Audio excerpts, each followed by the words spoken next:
Hello, everyone. How you doing, Fisher?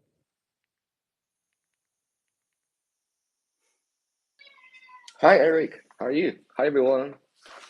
Doing really good. So excited. I can't believe it's, almost here. Mainnet. We've been waiting for it for a while, so it's just really cool it's about to happen. Yes, very excited. 24 hours. 24 hours until mainnet. It's happening. Lots of questions. We see some questions from the community, so I'll ask those at the end, but we'll get started with some just general questions that people might have about our mainnet. Sure, no problem. Awesome, awesome. So we'll get started right into it. So today I'm joined by Fisher, co-founder of Babylon Labs, and he's going to be answering some questions just about the mainnet. If you guys have seen the blog, a lot of information will seem familiar, but we'll also have a little section at the end where we'll be answering some community questions. So just really excited to be here, and let's get started, Fisher. So I'm Yeah, sure. gonna I'm gonna ask you this question. What was the vision and the motivation behind Babylon and connecting Bitcoin with the POS ecosystem? Yeah, sure. So Babylon was the project was founded by myself and my co-founder, Professor David Shen, back in January 2022. And lo- lo- when we before we just founded Babylon, it was like DeFi summer where there are a lot of DeFi applications and app chains. So like there are like hundreds of thousands of blockchains in the world. Most of them are segregated with each other. So we have like isolated island of blockchains in the world. The problem of such a blockchain ecosystem is that everyone just works independently. There's no interaction, very little interaction between different blockchain systems. So it is not actually very sustainable. So we came up with the concept of security sharing, where the bigger blockchains empower the smaller blockchains and infrastructures through security sharing by lending security to the smaller ones, so the smaller ones become stronger and better. Okay, then through this vehicle, security sharing vehicle, we create a more unified and more healthy, sustainable blockchain ecosystem. So this is the our vision behind the funding of the Bottom project. Awesome, thank you. Uh, yeah, I was going to ask you. So a lot of people have had this question. What is I guess, the approach that we're using to make the mainnet in the way that it is? We're using a phased approach, launch approach, and so people are asking, why are we using this approach for the Babylon POS chain? sorry, I didn't hear you very clearly. Could you please repeat the question? Yeah, why are we using a phased launch approach for Babylon? Yes, sure. Okay. In case people are not aware of this phased launch, let me first explain what is this phased launch. Okay. What we are launching is something called Bitcoin staking, which allows Bitcoin holders to turn their Bitcoin into a stakeable asset for any proof of stake systems, so that they can provide security to proof of stake systems and earn staking reward. Okay, so this creates a two-sided security sharing marketplace where the supply side are the security provided by Bitcoin holders through their Bitcoin, and the demand comes from decentralized systems such as POS chains, app chains, uh, Ethereum rollup, Bitcoin rollup, oracles, and DA layers, etc., etc. Okay. Now, for every market to bootstrap, we need to start from somewhere. It's either the supply side or the demand side. Then we just use common sense and pick the supply side to bootstrap the market so that we have something on the table to offer. So this is the main reason why we decide to launch the Bitcoin staking in a phased approach, where in the first phase, we will invite Bitcoin holders to lock their Bitcoin on the Bitcoin chain and turn the Bitcoins into a stakeable asset. Then in phase 2, we will bootstrap the demand side by launching a Babylon POS chain. So that this POS chain will become the first POS system that receive Bitcoin security, Bitcoin staking security. Then in phase 3, we will enable Bitcoin multi-staking so that Bitcoin holders can use their Bitcoin not only to just secure the Babylon POS chain, but any other POS systems in the world. And after this 3-phase launch, we will have a complete Bitcoin staking system, which evolved gradually into a healthy and sustainable security sharing marketplace, where the demand and supply can freely match with each other, and we have a deal. Awesome. Another reason for a phase launch is that Bitcoin staking is a brand new utility of Bitcoin.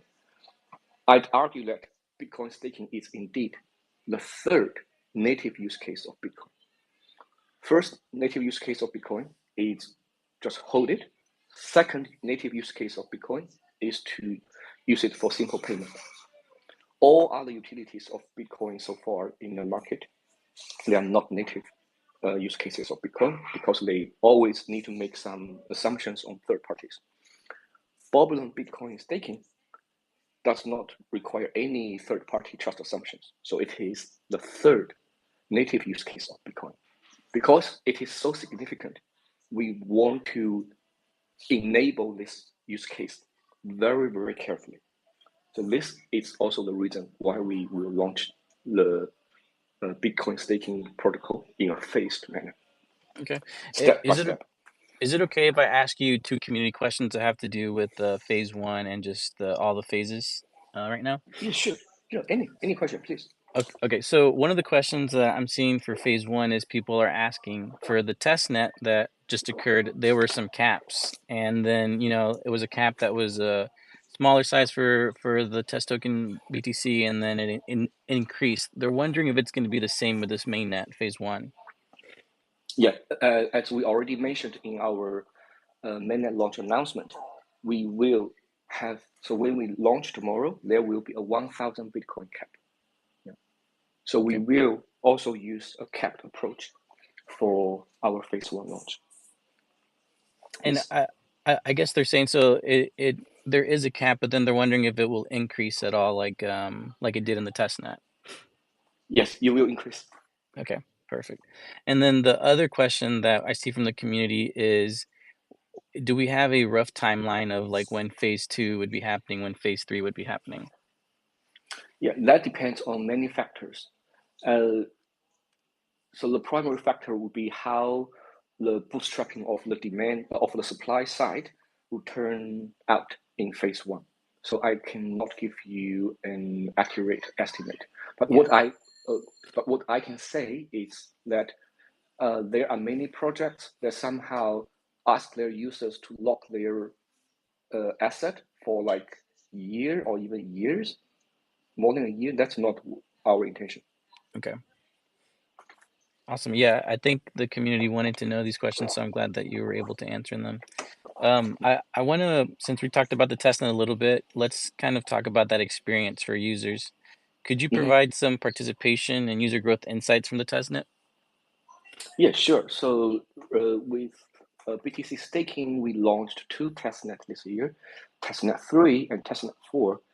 And if you have participated in both of them, you will notice that there's a difference. Testnet 3 has both Bitcoin signet, has a Bitcoin component in it, and also a Babylon POS testnet in it.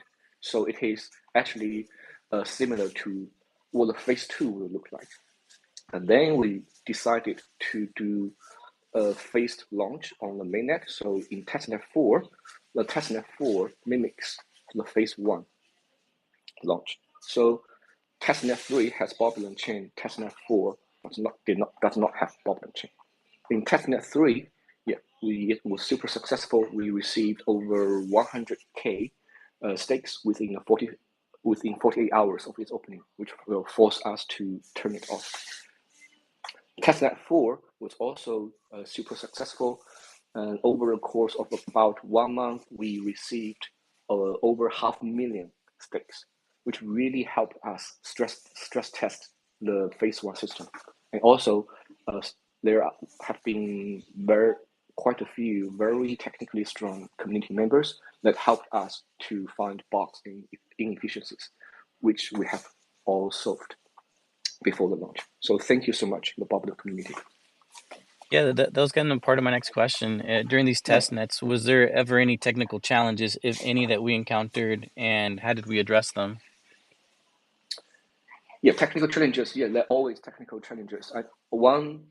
A particular type of challenge is to listen to the community feedback and quickly adopt to it. I can give you an example. When we first launched testnet 4, okay, when people try to submit their staking transaction, the staking transaction fee is fixed. Then the community provide us feedback. Let's say, hey, this transaction fee is too high, and I don't have enough Signet token. I wish it could be customizable. And we hear the community, and our team totally agree that this is it's not absolutely needed feature, but it's absolutely very, very nice to have feature. So, but it is not as easy as just allow the user to put in a transaction fee and click a button. It requires us at the back end, behind the scene, to actively monitor the Bitcoin mempool space and the past Bitcoin transaction fee data, so that we can make a sensible recommendation to the users, like at what fee rate what's the likelihood of the transaction being included in the which block, like very high priority, medium priority, low priority. So for every seemingly very simple request from the community, there are a lot of engineering efforts needed in the background, and we need to act very fast. Yeah, so this is an example of the technical challenges. Yeah, But a lot of people. hopefully we responded to the community in a nice way. Yeah, I was going to tell you, a lot of people in the community are happy that their voices are being heard. Like when they talked about the fees that we had originally had for Mainnet, and then we looked back at it and and changed that. They do feel heard, so we do take community input very seriously. So that's pretty nice, Yep. and they do feel heard. So um, Yeah. I wanted to talk more about actual Mainnet now. Please. What's the reason that we decided on 1,000 bitcoins to stake to start with as the cap? Yeah, sure. Yeah, many people just thought we will just open Bitcoin staking so that we can accept unlimited number of Bitcoins, but that is not secure. It, as I mentioned earlier, Bitcoin staking is the third major use case, major and native use case of the Bitcoin. We want to take small and concrete steps to enable this use case. So, because this is the first time it goes to the mainnet level, so we would like to limit the volume to a reasonable amount. So 1,000 Bitcoin. So we decided to limit the number of Bitcoins we take, all the Bitcoin staking protocol take, to only 1,000 Bitcoins. So that in case, in a very unlikely black swan event, the damage is still manageable. Okay, yeah, that makes sense. Just to be tread carefully, pretty much. So that does make sense. Yeah, Um, very and carefully. and and we already answered if it will evolve the during the phase one, and we said that it would increase slowly afterwards. Is there, now that you're mentioning, in case there's a black swan event, what are the risks for users who stake their BTC? Okay. For the risks of to the Bitcoin holders. Okay. There are common risks where you say you don't manage your private key properly, so you lost your private key, or private key got stolen. So that's beyond the Babylon Bitcoin staking protocol. Within the Babylon Bitcoin staking protocol, in phase one, we do very importantly, in phase one, we do not enable slashing. That means the staker does not sign anything related to slashing. So in theory, it is impossible to be slashed in phase one. Yeah. So in a worst case scenario, the Bitcoin will be locked, and until the time lock expires, the Bitcoin stakers can get the Bitcoin back. So even if the entire world is compromised, as long as Bitcoin chain is safe and live, then we have the time lock in the script that allow the Bitcoin holders to eventually get the Bitcoin out. Yeah. Okay, yeah, because it seems like some community concern was like, can we lose our BTC? Can our BTC get stolen? And so that's one of the questions that we see sometimes in the community. Yeah. Well, as the protocol is designed, it is self-custodial. So no one, absolutely no one can steal the Bitcoin from the Bitcoin holders to their own pocket. Yeah. But How are in the practice, there could be bugs in here and there. No system is perfect, right?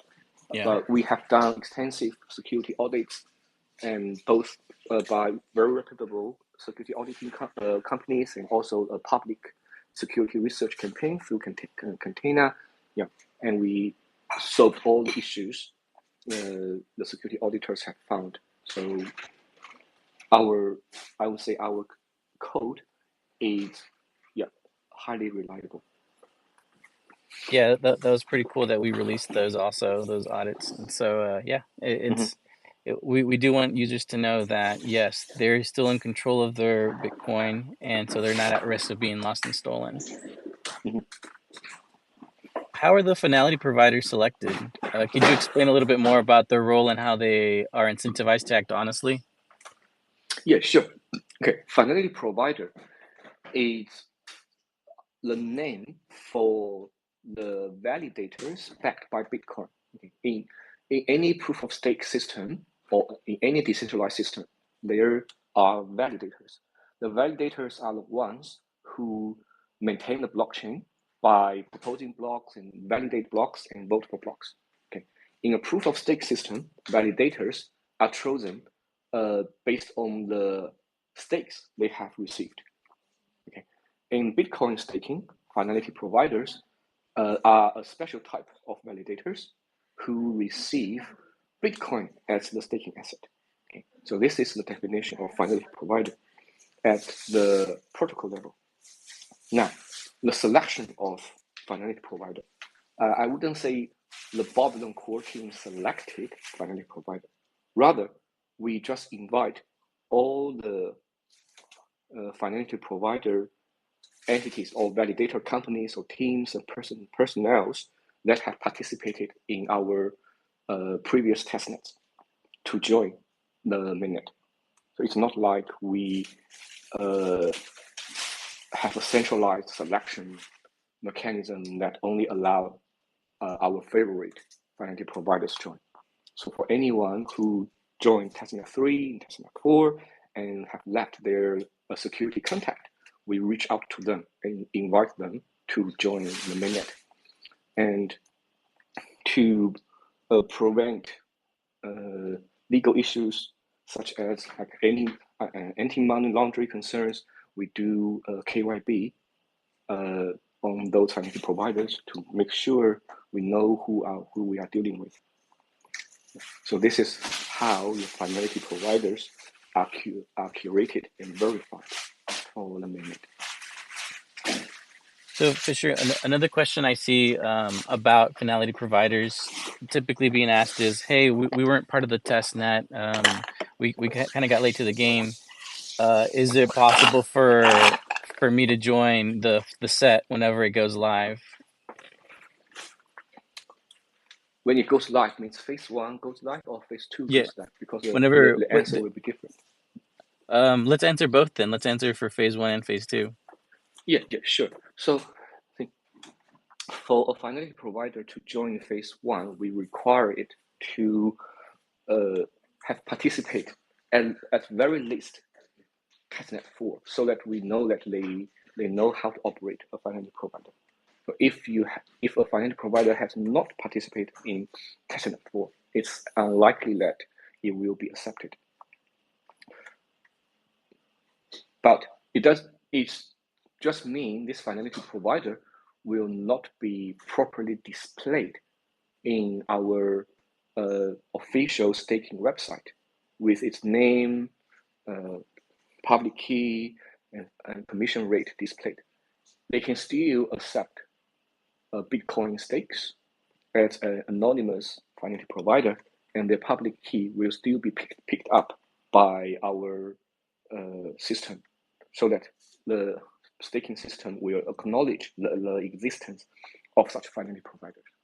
It's just that without this registration and display of the commission rate, the financial providers will not share any points earned from the stake. So all the points will go to the stakers. Gotcha. Awesome. Thank you for answering those. So we also have a covenant committee. Could you tell us a little bit about how they're selected? Will that change? Will members rotate over time? How does that going to work? First, how it works, and then just the selection. Yeah. So covenant committee. So covenant committee, at first glance, people will say, "Oh, this is a multi-sig. It's Babylon a multi-sig, a bridge or L2 project as many other Bitcoin ecosystem projects." The answer is no. Babylon is not an L2 project. Babylon is not a bridge project. Babylon is not a multi-sig project. Then what is this covenant committee? This covenant committee, they do not have any control of the user's Bitcoin. They just co-sign Bitcoin staking related transactions with the staker to enforce some rules of the stake. For example, in phase 1, it will make sure when the user try to unbond, the unbonding time, which is written in the Bitcoin script, is at least 7 days, which is 1008 Bitcoin blocks. So its main job is to make sure the number 1008 is written in the Bitcoin transaction. If it sees this number, it will sign. Also, in phase 1, it has a side duty of checking the validity of the unbounding transactions to make sure once the stake is unbounded, it actually goes back to the staker and not anyone else. So you can think of it as the last gatekeeper before the Bitcoin become free Bitcoin. In phase 2, the covenant committee will have an extra duty of enforcing the slashing destination. Okay. And when Bitcoin is slashed, okay, maybe I should explain slashing first. Slashing is a definitive feature of a staking system, because without slashing, then there's no deterrence to the validators or financial providers when they try to act maliciously. So slashing is needed for a staking system to make sense. So when Bitcoin is slashed, if the staker is malicious, then there's a question of where does the slashed Bitcoin go? Okay, the slashed Bitcoin to go to a predefined burn address or slashing address, rather than be withdrawal by any arbitrary party to their own pocket. So in phase 2, the covenant committee, its duty is to make sure the slashed Bitcoin does go to the slashing address by co-signing the slashing transaction with the staker. So this is the role of the covenant committee. So phase 1, enforce the unbounding time. Phase 2, enforce the unbounding time plus slashing destination. And in phase 1, it has the side duty of checking the correctness of the unbounding transaction to make sure the Bitcoin goes back to the staker. Now, in terms of the selection of the covenant committee members, so because Bitcoin staking is a massive project that touches many sectors of the industry, we invited reputable teams from different sectors of the industry to become the covenant committee. For example, we invited Outlayer, which is a renowned roll-up as a service provider, and we invited Coin Summer, who is affiliated with one of the most powerful Bitcoin mining pool and one of the most powerful POS validator service provider. And Zalik is a top tier security audit firm. So yeah, this is how we select the current communities. And are we looking to rotate that over time? Yes, we will. And indeed, as the project progress and evolves, we would like to expand and rotate the common committee. Okay, that's interesting. So a lot of people are wanting to know about this point system. Could you dive a little bit deeper into the phase 1 point system and how will it benefit users in the long run? Okay, yeah. So because we use a phased launch. So in phase 1, there's no staking reward. Okay. Unlike in phase 2, there's a bubbling chain that accept Bitcoin security and provide staking rewards. So in phase 1, there's no staking reward. So instead, in order to track the contribution and activity of Bitcoin stake, we introduce the point system. So the point system works in a similar way as staking reward, where for each Bitcoin block, there's a fixed number of points granted. And the granted points within each block is proportionally shared by all the active stakes within this Bitcoin block. And this is how the point system works. So a benefit of this system is that it will protect the stakers from someone who have a lot of Bitcoin coming very late and dilute everyone else's contribution, because the points granted in every block is fixed. Okay. And there was a couple questions about the points. Can I give you some scenarios and then you can answer to the best of your ability about the points? Sure, please. So one of the scenarios that that we were given is if I'm staking and I receive some points and then I decide to unbond, do I lose all the points that I accrued? No. Okay, so it would stay attached to your address. Yes. And then one that I believe I already know the answer to, but they were saying if they use an LST to stake, would they be getting points from Babylon or would it be a different set of points for whatever the LST provider they've chosen? So if someone participates in LST, then they do not directly participate in Babylon Bitcoin staking, because the staking and the point are both handled by the LST project, not by the Bitcoin holder. So what the LST does with the stake and the points are up to LST, not up to us. So I cannot comment on what will happen to the Bitcoin or to the points, because it's totally up to the LST. Yeah, and so one of the questions we also had is like they want to know more about LSTs. What exactly are they? What caps do they have? Or just more questions wanting to know more about LSTs. Some people aren't sure what those really are. Yeah, LST is it's the abbreviation of liquid staking token. Okay, what is liquid staking token?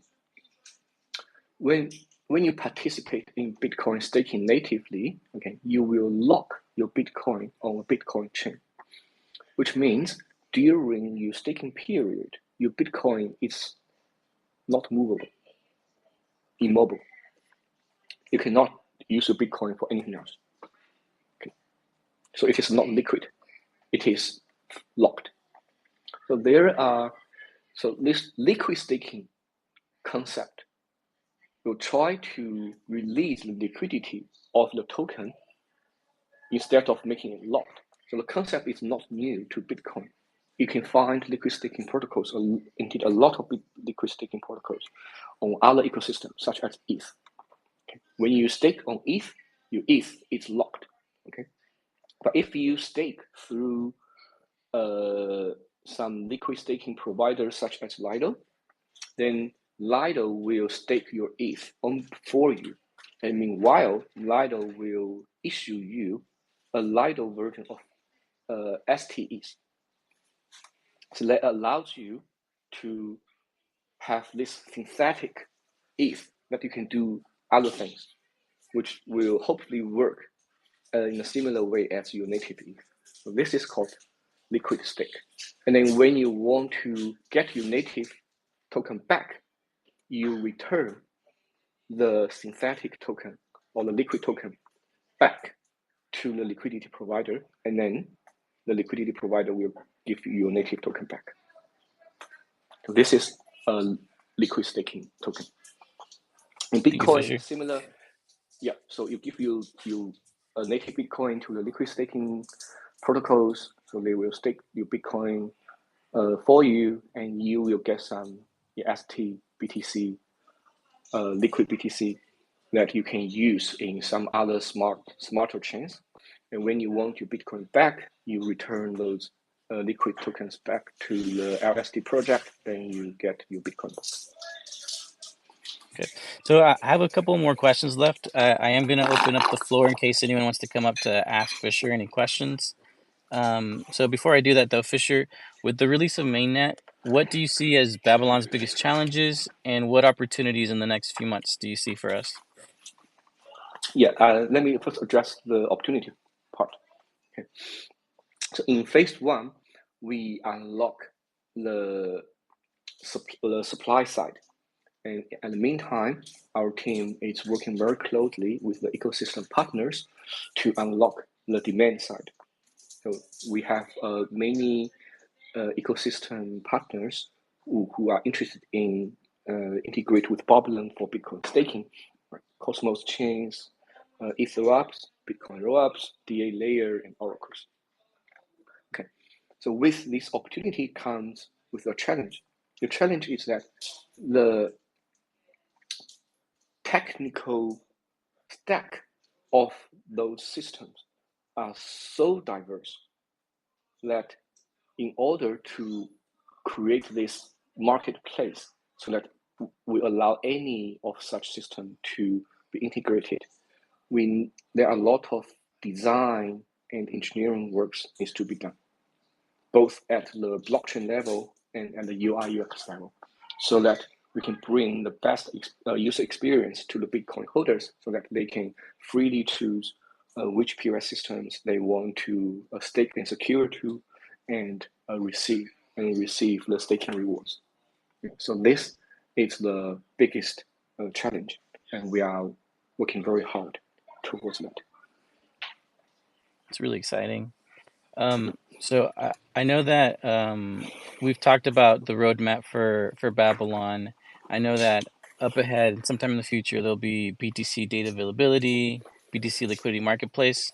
What do you envision for Babylon in the next 5-10 years? Yeah, sure. So the vision of the Babylon project is to build a Bitcoin secured decentralized world. And the way we try to achieve this is to design Bitcoin security sharing protocols and also bring more utility, to invent more native utilities of the Bitcoin.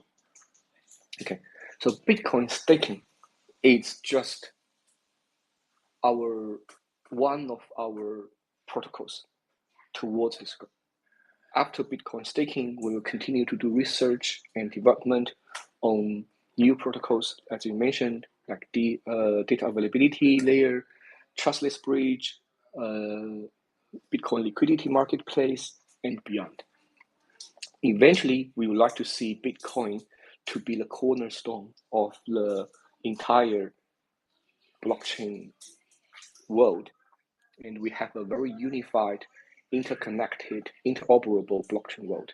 And this blockchain world is also well connected to the more traditional world. It's no longer just, these are crypto, those are not crypto. And eventually, we hope everyone in the world can enjoy the blockchain technology and use it. It's really exciting. Can't wait, for that time to come. Those are the questions that we had here from Mainnet. Hopefully, we've answered questions that people had, and the floor is open for anyone to come up and ask Fisher any questions. I do see one person requesting. Fisher, this is always tricky, so just in case, I'll have my trigger finger ready, and we'll see how it goes. Yeah, So yes, please. let me allow this user to come up, and then we'll see how it goes.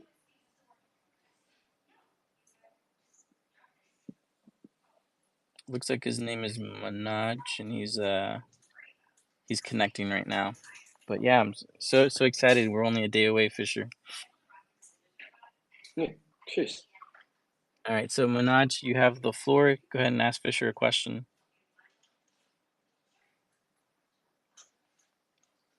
I'm also allowing another person to come up, Sonali. So if Manoj cannot speak, we'll let him get down the stage. Sonali, do you have any questions? Hello, sir. Hello. Hello, Hello. Yeah, hello. we can hear you. Hello, sir. Sir, I want to know about TG or Babylon chain. Can you say something? Can you reveal something about that? About what? Sorry.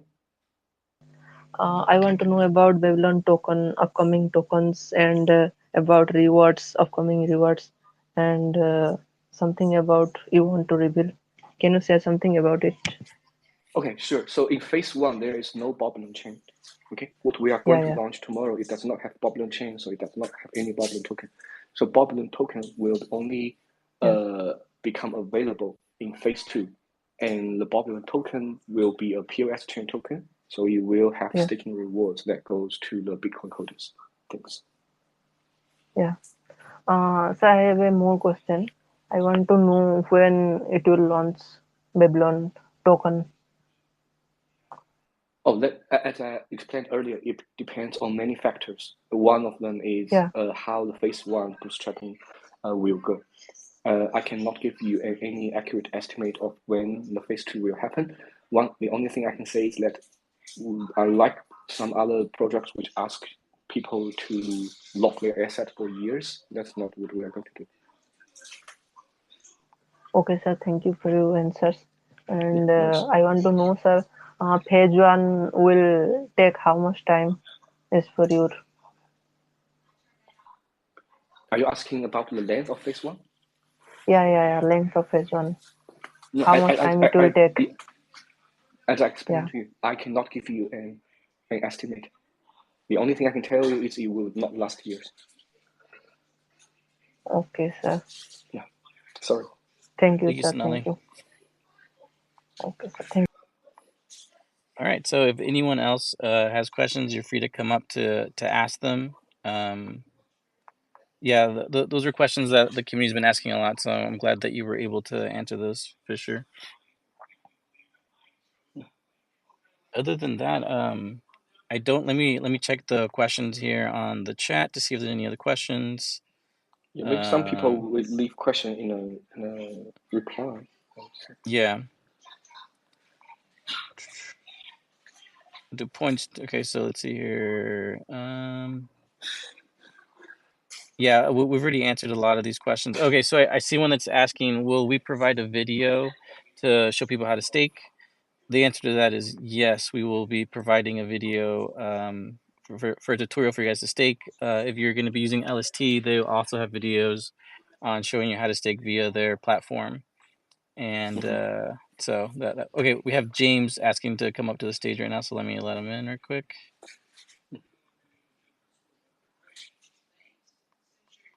Yeah, Eric, there are a lot of quite some questions in the comment section of the thread.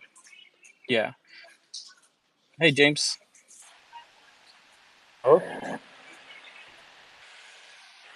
Hey, James. Can you hear us? can you hear me? Yeah, we can hear you. Hello? Yes, James, we can hear you. Yeah, we can hear you, James. Yeah. Okay. Yeah, sorry, I'm out. Just a quick question. That game uh, as well. So why, if that's the case, they would have a BNB or the Babylon token, there seems to be a token, right? You mean why there's a Babylon token? Okay, Babylon is a POS system. In BTC staking, it's on top of the base consensus of the Babylon chain. So Babylon is a Tendermint Cosmos SDK based chain, so it has its own consensus, which is the Tendermint consensus, which is powered or secured by the native token. And then on top of that, we have Bitcoin staking security, which adds another round of security called the finality round. And this is why the Bitcoin-backed validators are called finality providers. You guys. So, hello? James, did you get that? Might be having some technical issues with James. So Fisher, we do have a community question. It says, when you stake your Babylon, do you have to give up your custody of your BTC? And if so, what guarantees are put in place for protection? No, Bitcoin staking is trustless and self-custodial. You don't give your Bitcoin to Babylon team. No, we don't have any access to your Bitcoin. And, Okay, awesome. and in terms of protection, there is a time lock in the Bitcoin script, so that even if the entire world is compromised, as long as Bitcoin chain is still there, you can get your Bitcoin back when the time lock expires. Perfect, thank you. So I'm going through the questions. A lot of these we've already answered. They're asking about token. They're asking about points. So I'm not seeing any other ones that we haven't answered already. I'm going to take a There look. are some questions in a tweet. So there's a question called asked by someone called Nanda1. In phase one, it's guaranteed that fees will stay as low as possible to deposit Bitcoin during phase one launch. Okay, now to clarify, the staking transaction fee is not set by the Babylon team.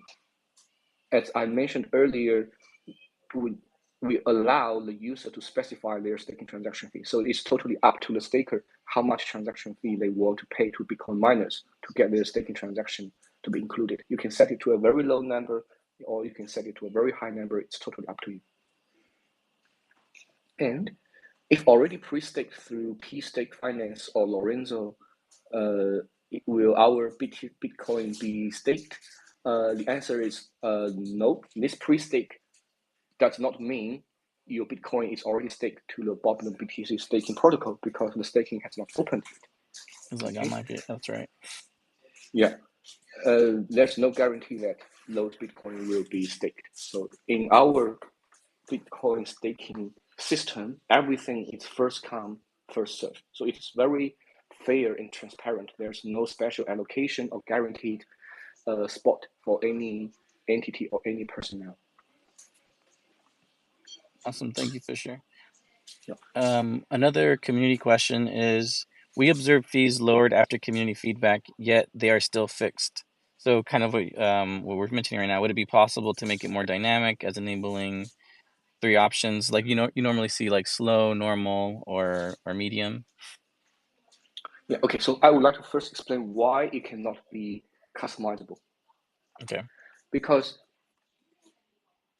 once a stake enters the unbounding state, in a complete Bitcoin staking system, it is still slashable. So there will be a 7 days period where your stake is not active and it is still subject to slashing. Okay. Now, once it enters the unbounding state, the maximum amount that is slashable is equal to the stake amount minus the unbounding transaction fee. Okay. So if we allow the staker to freely set the unbounding transaction fee, then the staker can set the unbounding transaction fee to be very high, say equal to the stake amount. Then the entire stake will go to the Bitcoin miner who includes this unbounding transaction in the Bitcoin block, and 0 BTC will be slashable. That means this staker, malicious staker, can actually dodge slashing by colluding with Bitcoin miners, so that it has zero slashability and it can get its Bitcoin back from the Bitcoin miners by paying Bitcoin miners some commission or kickback. So this is against the design of a POS system. So the unbounded transaction fee cannot be customizable. Thanks. And in terms of whether it is possible to set different tiers of transaction fee, technically it is possible, but similar to the customizable staking transaction fee, that requires a lot of engineering work and may introduce new vulnerabilities. So it has to be very carefully started before such features could be considered. Thank you, Fisher. Sawyer, I see you up here. Do you have a question for Fisher? Yeah, can you hear me? Yeah, we can hear you. Yes, thanks for the host. Thanks, Fisher. Yeah, this is Sawyer from Apple Oracle and also building the Bitcoin Hi. ecosystem. Yeah, I just have a very simple question because I hear that there will be more than like 10 or 15 projects launched together with the Babylon mainnet, like Lorenzo and the others you just mentioned. So can you briefly share some information about this project, or how do you choose and combine them? Like, what prompts can they bring with Babylon? Oh, just okay. The answer to Yeah. this question is very simple. We don't pick LSD projects. Bob, in terms of liquid staking protocol, they are protocols built on top of Babylon. We don't have any control of it. We cannot. We don't have any ability to accept or reject any of that. So it is completely independent of the Babylon protocol. Gotcha, totally understand. Because Yeah. we are also very looking forward to this project because they are the new maybe applications with the Babylon online. Yeah. So yeah. Okay, Great. that's my question. Thank you Yeah. so much. Thank you. Thank you. Thank you, Sawyer. So Fisher, another question I see is, in tomorrow's launch, if I stake at the very first possible second, do I risk being overflow due to being front run by later stakers with higher paid fees? That's up to the Bitcoin miner to decide which staking transaction they include in the Bitcoin chain. So from Babylon Bitcoin staking protocol's perspective, we just look at the staking transactions starting from the first block and count the amount until the 1,000 Bitcoin cap it's reached. Okay. Yeah. So I see another question about finality providers. This user says, I followed guides for creating your own finality provider. However, instructions weren't that clear to me, and it seems that I have to pass a KYB and get approved. Will this be Yes. more open in the future, similar to how anyone can deploy nodes in other projects? Once we launch phase 2 with the Babylon chain, then it will become more decentralized. Okay. Let's see here. I see a question by Bro and Bro. Are we going to revise the list of finality providers for each phase 1, 2, and 3? Will you be what? Sorry, revise. Are we going to revise the list of finality providers for each phase 1, phase 2, and phase 3? Revise? No, I don't see any reason why anyone wants to revise. And also, we don't control the finality providers. If a finality provider wants to revise their own name, public key, or they want to drop out, resign, that's their freedom. We don't control those finality providers. And one common question I'm seeing here in the comments is asking about the Pioneer Pass NFT. They're just wanting to know if there's let me read an actual question for a minute. What's the use case for the Pioneer NFT? Okay, I cannot answer that question here. I'm only answering phase 1 launch related questions. Perfect. Okay. Let me see if we see any other questions. They're asking. See, I don't think this one would be one. It says, "Do we have any info about phase 2 deposit limit?" I don't see us having any answers for that one either. No, I don't think I have any answer to that. I don't even know what that means. Okay, so here's a question: do you anticipate a rush to stake? And once full, when will the next wave be open to stake? Will I expect any rush in staking? Yeah. Okay. So from what we have observed, it seems Cap One will be quite popular. So I would like to urge everyone to participate. Irreasonably, don't rush. Babylon is a very long-term project, and there will be ample opportunities to participate. So please don't rush and don't fight any war, like gas war or anything. Please don't. Okay, and another question I'm seeing, Fisher, is what made us decide what the max and minimum BTC staking limits were? Yeah, sure. So we set a minimum because the staking involves quite a few transactions. So the amount you stake should at least be able to cover the transaction fees. So this is mainly serve as a limit to make sure people can participate in a system in a responsible and reasonable and rational way. And for the maximum, okay, the minimum is set to 0.005. Okay, the max is set to 0.05. People may, we receive complaints actually from whales and big Bitcoin holders and say, why are you setting it to such a small number? I want to stake a lot. And indeed, this is exactly the reason we set the maximum to be a small number. So that we will maximize the opportunity for more people to participate and evaluate Bitcoin staking rather than a few big whales and institutes take the entire cap and squeeze everyone out. Yeah. By setting a small max, the 1,000 Bitcoin cap will need at least a few Bitcoin blocks to fill, okay? So that no one can just collude with a miner and take the entire cap, and no whale can just stake just a few transactions and take the entire cap.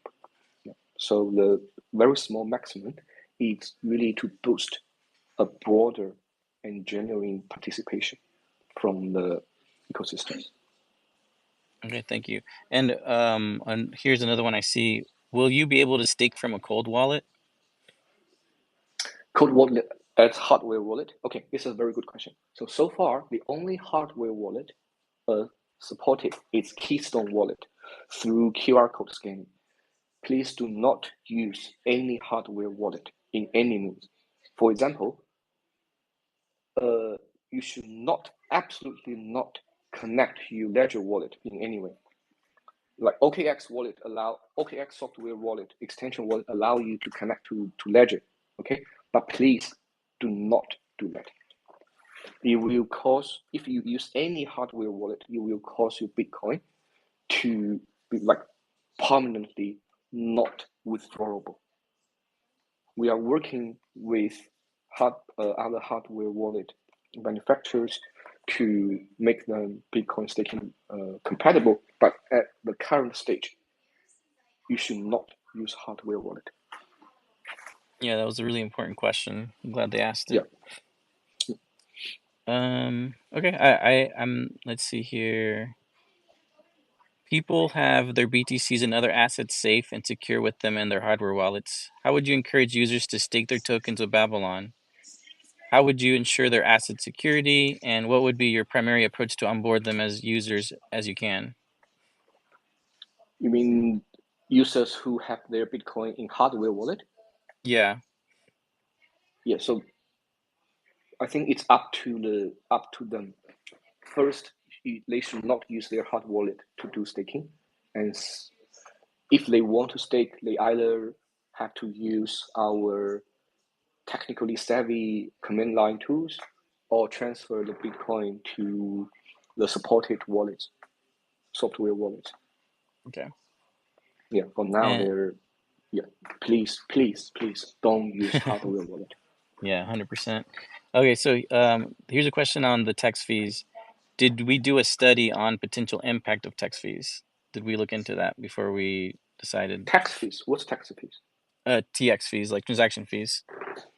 Transaction fees. So Yeah. okay, yeah, the staking transaction fee, depending on how congested the network will become when we open the cap. And unbounding transaction fee, as we mentioned in our earlier tweet, previously we set a relatively high unbounding transaction fee, so that, like, with a probability of 99%, your unbounding transaction will be included in the next block, or within the next block, or within the next 2 blocks. And then we lowered it to a more moderate transaction fee, so that the probability of being included in the next 2 blocks is still 90% plus, and with a probability of 99%, the unbounding transaction will be included in a Bitcoin chain within 1 day. In all this analysis, it's based on the past data, and past data, it's not an indicator of the future. We just make our best educated guess here. Awesome. Thank you, Fisher, so much for first of all talking to us about Mainnet, and then being willing to answer community questions. I know those aren't always easy, but you've handled it like a champion. So just thank you so much for your time today. Yeah, thank you so much, Eric. Thank you so much, everyone, for listening in.